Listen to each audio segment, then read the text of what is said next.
ఎర్రగుడిపాడు శ్రీ చెన్నకేశవ స్వామి దేవాలయం ఆంధ్రప్రదేశ్లోని పురాతన మరియు చారిత్రాత్మకంగా ముఖ్యమైన హిందూ దేవాలయం.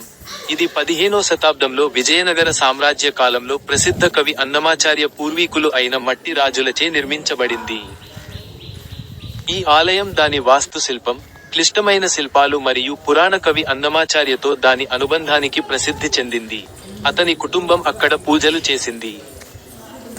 ఇది పురాతన కళ మరియు సంస్కృతి యొక్క రిపోజిటరీగా పనిచేస్తుంది.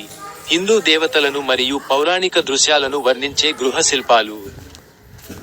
కీలకమైన చారిత్రక అంశాలు. 1. బిల్డర్లు, ప్రముఖ సాధువు మరియు కవి శ్రీ తాళ్లపాక అన్నమాచార్య పూర్వీకులు మట్టి రాజులు ఆలయాన్ని ప్రారంభించారు. 2. యుగం, 15వ శతాబ్దంలో నిర్మాణం జరిగింది. ఈ కాలంలో కళ మరియు మతాన్ని పోషించిన విజయనగర సామ్రాజ్యం అభివృద్ధి చెందింది. 3. అన్నమాచార్యకు అనుసంధానం, అన్నమాచార్యుల పూర్వీకులకు ఈ ఆలయం పూజాస్థలం. శ్రీ చెన్నకేశవ స్వామి స్వయంగా అన్నమాచార్యుని నాలుకపై బీజాక్షరాన్ని రచించాడని, ఇది అతని కవితా ప్రతిభకు దారితీసిందని స్థానిక సంప్రదాయం సూచిస్తుంది.